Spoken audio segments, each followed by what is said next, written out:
আপনার রন্ধন প্রতিভাকে সবার সামনে তুলে ধরতে এই মটন ব্র্যান্ড ঘি রান্না বান্না হাজির হয়ে যাচ্ছে আপনারই জেলায়।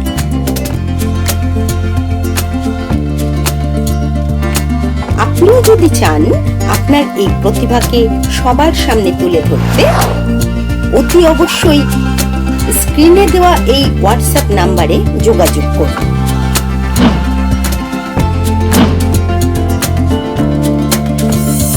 নমস্কার, আমি রূপকর্ণা ভট্টাচার্য। আজকে চলে এসেছি মটন ব্র্যান্ড ঘিয়ে রান্না বান্না। তো আমি আমার পরিচয় তো মোটামুটি অনেকেই জানেন, তাও একটু ছোট করে বলে দিই। আমি kitchen queen of Bengal Shrimati Shukla মুখোপাধ্যায়ের মেয়ে। আমি রান্না বান্না প্রফেশনের সাথে যুক্ত এবং আমি পেশায় একজন বেকিং মেন্টর, আমি বেকিং শেখাই। তো আজকে এই রান্নাঘরে আমি প্রথম এলাম আপনাদের সাথে একটু গল্প করবো, আড্ডা মারবো, এবং তার সাথে তো ডেফিনেটলি আমি যখন এসেছি একটা ভালো রান্না তো শেখাবো। তো আমি যে রান্নাটা আজকে শেখাবো এটা খুব সিম্পল, খুব অল্প উপাদানে হয়ে যাবে। এটা হচ্ছে রান্নাটার নামটা হচ্ছে, আমি একটু নিজের মতো করে নামটা দিয়েছি। নামটা হচ্ছে বেরেস্তা পোলাও। ঠিক আছে, সাদা বেরেস্তা পোলাও বলা যায়, কারণ পেঁয়াজের বেরেস্তা যেহেতু ইউজ করবো, তো রান্নাটার নাম হচ্ছে বেরেস্তা পোলাও। তো বেরেস্তা পোলাও বানাতে কি কি লাগবে চলুন তাহলে একবার দেখে নিই ঝট করে। আমাদের এখানে 500 গ্রাম মতো, আমি পরিমাণটা বলে দিচ্ছি আমি যতটা করেছি। 500 গ্রাম মতো গোবিন্দভোগ চাল আমি 2 ঘন্টা মতো ভিজিয়ে একদম জল ঝরিয়ে রেখেছি। আর আমার লাগবে পেঁয়াজ কুচি। এই পেঁয়াজটা আমরা দুভাগে ভাগ করব, ইউজ করব। প্রথমে বেরেস্তা করব হাফ, আর বাকিটা আমি পোলাওয়ের সাথে একসাথে ভাজবো। আমার লাগবে হচ্ছে গুঁড়ো দুধ। এটা তো আমাদের সবার খুব পছন্দ, এটা হচ্ছে মটন ব্র্যান্ডের ঘি। আমি 2 রকম ঘি ইউজ করব, সাদা ঘিটাও ইউজ করব, আর সুগন্ধের জন্য কিন্তু আমি এই ঘিটাও ইউজ করব। আর লাগছে আমার কাঁচা লঙ্কা কুচি, আর লাগবে চিনি, নুন, আদা রসুন বাটা। এখানে আদা রসুনটা আমি সামান্য হলুদ দিয়ে বেটেছি, আপনারা চাইলে হলুদটা স্কিপও করতে পারেন। ফোড়নের জন্য আমার লাগবে তেজপাতা। গোটা গরম মশলার মধ্যে আমি দেখুন দারচিনি আর এলাচ নিয়েছি, লবঙ্গ লাগবে না, কারণ লবঙ্গের ফ্লেভারটা আমি চাইছি না। আর আমি 1 টুকরো জয়িত্রী ব্যবহার করি। এগুলো সবই ফোড়ন পারপাস। আর এখানে আমার একটা স্টক তৈরি করা আছে। আমরা সবসময় জানি যে পোলাওতে গরম জল ব্যবহার করলে পোলাও আরো বেশি নরম হয়। তো গরম জলের সাথে এখানে আমরা কয়েকটা জিনিস দিয়ে জলটাকে আমরা ফুটিয়েছি। তো আমি এর মধ্যে কি কি দিয়েছি, এর মধ্যে আমি গোটা গোলমরিচ, আদা রসুন, এই 3টে জিনিস দিয়ে, গোটা আদা রসুন আপনারা ইউজ করতে পারেন, অথবা যদি বাটা দিতে চান বাটাও দিতে পারেন। আর গোলমরিচও আমি গুঁড়ো দিয়েছি, আপনারা চাইলে গোটাও ব্যবহার করতে পারেন। কিন্তু যদি গোটা ব্যবহার করেন, গোটার ক্ষেত্রে কিন্তু সবসময় স্টকটাকে ফোটানোর পরে একটু ছেঁকে নিতে হবে, কারণ আমি শুধুমাত্র ফ্লেভারটা চাই, আদা রসুন আর গোলমরিচের ফ্লেভারটা চাই। ওই জন্য গুঁড়ো ইউজ করলে আর কিছু ছাকার ঝামেলা, গুঁড়ো আর বাটা ইউজ করলে কোনো কিছু ছাকার ঝামেলায় যাবে না। আমি এখানে একটু চাল আর জলের হিসেবটা আপনাদেরকে বুঝিয়ে দিই। অনেকের পোলাওয়ে অনেকে বলেন যে নরম হয়ে গেছে, কেন হচ্ছে? চাল বেশিক্ষণ ভিজিয়ে রাখার জন্য কিন্তু না। আসল হচ্ছে চাল আর জলের মাপটা, আমাদের রেশিওটা সবসময় ঠিক রাখতে হবে। আমি এখানে 500 চালের পোলাও করছি, তো আমার যে চালের কাপ, আপনারা সবসময় পোলাও করার সময় বা ফ্রাইড রাইস যে কোনো ধরনের রাইস প্রিপারেশন করার সময় আপনারা কাপটা মেপে নেবেন। তো আমি যে কাপের চাল নিয়েছি, তো 500 চালে আমার ঠিক 3 কাপ হয়। পোলাওয়ের ক্ষেত্রে বা যে কোনো রাইস প্রিপারেশনের ক্ষেত্রে জলটা ডাবল ইউজ করবো। তাহলে 3 কাপ যদি আমার চাল হয়, তাহলে অবশ্যই আমার জল হবে 6 কাপ। তো এখানে আমি স্টক ইউজ করছি, আপনারা জলও ইউজ করলে কিন্তু একদম জাস্ট যা চাল নেবে, যে কাপের মেপে চাল নেবে তার ঠিক ডাবল জলটা ইউজ করবে, তাহলে পোলাও কিন্তু একদম ঝরঝরে হবে। তাহলে এবার শুরু করে দিই রান্নাটা। প্রথমেই আমি মটন ব্র্যান্ডের ঘি, আলাদা করে কিছু বলার নেই, আমরা জানি খুব ভালো হয়, তো আমরা দীর্ঘদিন ইউজ করে আসছি। তো প্রথমে আমি ঘিতেই পুরো করবো পোলাওটা, আপনারা চাইলে একটু সাদা তেল ঘি মিলিয়েও করতে পারেন। প্রথমে আমি ঘিটা গরম হয়ে গেছে আমার, কারণ আমার প্যানটা আগে থেকে একটু গরম করেছিলাম। ঘি গরম হয়ে যাওয়ার পর এটার মধ্যে আমি প্রথমে 2টো তেজপাতা ফোড়ন দিলাম। আর এই যে সমস্ত গোটা মশলাটা আপনাদের বলেছিলাম একটু ভেঙে দেব, দারচিনি, জয়িত্রী আর এলাচ। ছোট এলাচই ব্যবহার করছি, তবে এলাচ সবসময় একটুখানি তেলে ফাটিয়ে দেব, তাহলে ফ্লেভারটা আরো বেশি তেলের মধ্যে ইনট্যাক্ট থাকে।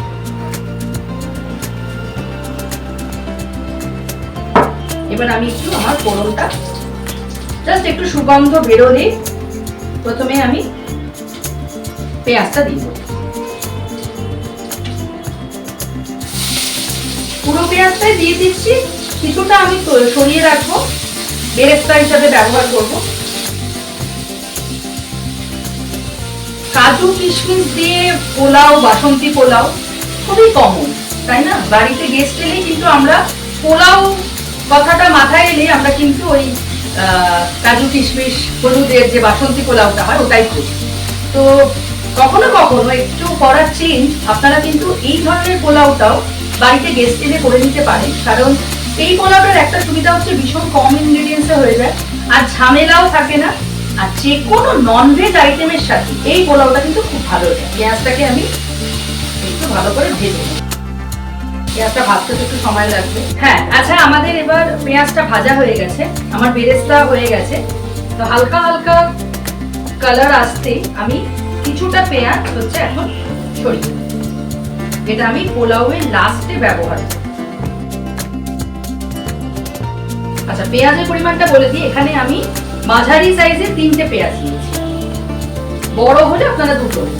আচ্ছা, এবার আমি আদা রসুনের পেস্ট দিই। আপনাদের আগেই বলেছিলাম আমি একটু হলুদ দিয়ে পেস্ট করেছি, একটু হালকা হলুদ। এই স্টেজে যদি আপনার হিট বেশি থাকে তাহলে কিন্তু কনস্ট্যান্ট নাড়তে থাকবে। আদা রসুন দেওয়ার পর তো এমনি আমাদের নাড়তে হয়, নাহলে তলায় কড়াইতে খুব লেগে যাওয়ার সম্ভাবনা থাকে। আমার এখনো মনে আছে যে এই রান্নাটি আমি 2018 সালে মায়ের সাথে বাংলাদেশ গেছিলাম। মায়ের একটা কুকিং প্রোগ্রামের জাজমেন্ট ছিল, তো বিভিন্ন শারীরিক অসুস্থতার কারণে মাকে একা খুব একটা আমরা ট্রাভেল করতে দিতাম না, তো ওখানে গেছিলাম। এবং ওখানে মায়ের যেসব রন্ধন বিশেষজ্ঞ বন্ধুরা ছিলেন বাংলাদেশে, আছেন এখনো, তাদের কারোর একজনের বাড়িতে আমরা নেমন্তন্ন খেতে গেছিলাম। তো সেখানে ওরা তো দাওয়াত বলে, তো সেই দাওয়াতে কিন্তু ওদের এই সাদা পোলাওটা একদম মাস্ট। ওরা কিন্তু সাধারণত খুব একটা আমাদের মতন ওরকম বাসন্তী পোলাওয়ের কনসেপ্টটা ওরা জানে না। ওরা কিন্তু যে কোনো আপনার মোরগ পোলাও, যেটা বাংলাদেশের খুব ফেমাস ডিশ, বা এই সাদা বেরেস্তা পোলাও, সবেতে ওরা কিন্তু এই চালটাই ব্যবহার করে। যেটা আমরা এখানে গোবিন্দভোগ বা আতপ বলি, ওদের ওখানে একটা অন্য নাম আছে, কিন্তু সেম চাল। এরকম মানে যে চালটা খুব অ্যারোমা যুক্ত, খেতেও খুব ভালো হয়, হয়েও যায় তাড়াতাড়ি। এটা ওখান থেকে শিখে আসা একটি খাদ্য, এবং আমি দেখেছিলাম খুব তাড়াতাড়ি, খুব চটজলদি তা হয়ে যায়। আচ্ছা, চাল যখন ভাজবেন তখন কখনো কিন্তু লো ফ্লেমে ভাজবেন না। চাল সবসময়, তার একটা টিপস, চাল সবসময় হাই ফ্লেমে ভাজবেন এবং পুরো সবসময় নাড়াতে হবে, কারণ হাই ফ্লেমে ভাজলে অনেক সময় চাল তলায় লেগে যাওয়ার একটা সম্ভাবনা থাকে। ভালো করে আমার পেঁয়াজ, রসুন, আদা বাটার সাথে চালটাকে আমি ভালো করে ভেজে নেব। এবং চালটা কতক্ষণ ভাজবো, কখন বুঝবো আমার চালটা ভাজা হয়ে গেছে? এই চালটা তো জল থেকে মানে জল ঝরানো ছিল, তার মানে কি এর মধ্যে কিছুটা জল ছিল। যখন আমরা ভাজতে ভাজতে কড়ার মধ্যে একটা শন শব্দ শুনতে পাবো, তখনই আমরা বুঝবো আমার চাল ভাজার ডান। মানে অনেকেই জিজ্ঞেস করে যে চালটা কতক্ষণ ভাজবো, বুঝি না, আগেই হয়তো জল ঢেলে দিলাম। সেটা না, যতক্ষণ না একটা কড়া থেকে চালটা একদম শুকনো হয়ে একটা শন শব্দ হবে, ততক্ষণে বুঝতে হবে যে আমার চাল ভাজা কমপ্লিট। নেড়ে যেতে হবে সমানে, যেহেতু আমি হাই ফ্লেমে করছি। তাহলে আপনাদের তো বললাম এই চালটা ভাজতে একটু সময় লাগবে, যতক্ষণ ওই শন শব্দটা হচ্ছে। তো তাহলে চালটা ভেজে নিয়ে আমি আবার পরের পর্যায়ে আসছি। চাল ভাজা হয়ে গেছে, দেখুন চালটারও কালারটাও কিন্তু একটু চেঞ্জ হয়ে যায়, যেটা সাদা পুরো থাকে না গোবিন্দভোগ বা আতপে, এটা ভাজার পর কিন্তু দেখুন একটুখানি কালারটাও আমার চেঞ্জ হয়েছে। হয়ে গেছে আমার চাল ভাজা। এবার আমি এটার মধ্যে, জলটা আমার একদম মাপ করাই আছে, 3 কাপের জন্য 6 কাপ, আমি সরাসরি গরম জলটা দিই, স্টকটা দিই, মানে জল কথাটা বলবো না, তো স্টক ইউজ হয়েছে। এবং জলটা দেওয়ার পরই আমি গুঁড়ো দুধ এর মধ্যে দিয়ে দেবো। এটার মধ্যে আমার 2 প্যাকেট গুঁড়ো দুধ আছে। পোলাওতে গুঁড়ো দুধ ব্যবহার করা হয় কেন জানেন? পোলাওতে গুঁড়ো দুধ সবসময় ব্যবহার করা হয় যাতে পোলাও নরম হয়। এই ধরনের পোলাওগুলোতে আমরা গুঁড়ো দুধ ব্যবহার করব। আর আমি এর মধ্যে এবার নুন দিয়ে আন্দাজ মতো নুন দিয়ে দিলাম, আর খুব সামান্য চিনি, কারণ এই পোলাও তো সেলফ ডিশ নয়, এর সাথে একটা কিছু দিয়ে খেতে হবে, ওই জন্যই নুন চিনিটা একদম বুঝে দেবেন যাতে বেশি না হয়। এবার আমি এটা ঢাকা দিব, জাস্ট সেদ্ধ হওয়ার অপেক্ষা। আচ্ছা, এবার আমাদের মনে হচ্ছে চাল সেদ্ধ হয়ে গেছে। এই দেখুন, একদম চাল সেদ্ধ হয়ে গেছে। এবার আমরা কি করব, এই তলার চালটা ওপরে দিয়ে দেব, খুব বেশি নাড়বো না, হালকা হাতে নাড়বো। তাহলে কি হবে, ওপরে যে চালটা হাফ বয়েল আছে, হাফ কুক আছে, ওটাও এখন ফুল কুক হয়ে যাবে। তলারটা ওপরে দিয়ে দেবো, উপরেরটা তলা।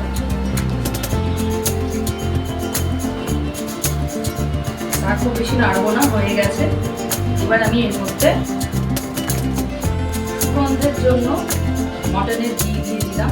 এগুলো তো একটু দরাজ হাতেই দেবেন, ডায়েটের কথা ভাবলে হবে না। আর পেঁয়াজ বেরেস্তাটা আমি হালকা করে নেড়ে এটা বন্ধ করে একটু স্ট্যান্ডিং টাইম দিয়ে দেবো, তাহলে আমি তারপরে সার্ভ করে দেবো। পোলাও আমার ডান। একটু মিক্স করে দিচ্ছি, ঘিয়ের গন্ধটা আমি পুরো পাচ্ছি। আপনারাও রেসিপিটা ট্রাই করবেন। আচ্ছা, এবার আমি এটাকে একটু ইন্ডাকশন অফ করে স্ট্যান্ডিং টাইম দিই। স্ট্যান্ডিং টাইম আমার কমপ্লিট। আমার একদম বাংলাদেশি স্টাইলে সাদা বেরেস্তা পোলাও রেডি। তো আমি এবার পোলাওটাকে সার্ভ করে দিচ্ছি।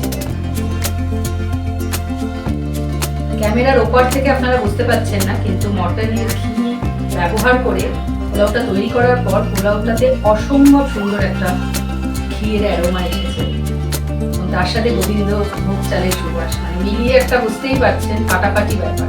আমার একদম রেডি অ্যান্ড সার্ভ সাদা বেরেস্তা পোলাও। আমি গ্যারেন্টি দিচ্ছি এই পোলাওটা আপনারা বাড়িতে ট্রাই করুন, এবং ট্রাই করার পর আপনারা নিজেরাই কিন্তু খেয়ে বুঝবেন যে এই রেসিপিটা কিন্তু সত্যি খুব ভালো রেসিপি। এবং তারপরে যতবার বাড়িতে গেস্ট আসবে দেখবেন এটাই বানাতে ইচ্ছে করছে, কারণ খুব ইজি আর ঝটপট হয়ে যাবে। তো এই রান্নাটা অবশ্যই ট্রাই করবেন, করে আমার রান্নাটাও যদি আপনাদের ভালো লাগে তাহলে এটা লাইক করবেন, এবং এই রান্নাটাই যদি আপনারা শেয়ার করেন তাহলে আমার মতন আরো কেউ আপনাদের এই শেয়ারের জন্য এসে এই রান্নাঘরে রান্না করার সুযোগ পাবে। আর অবশ্যই আর কি করতে হবে, এই চ্যানেলটা সাবস্ক্রাইব করতে হবে। সবাই ভালো থাকবেন, সুস্থ থাকবেন। নমস্কার।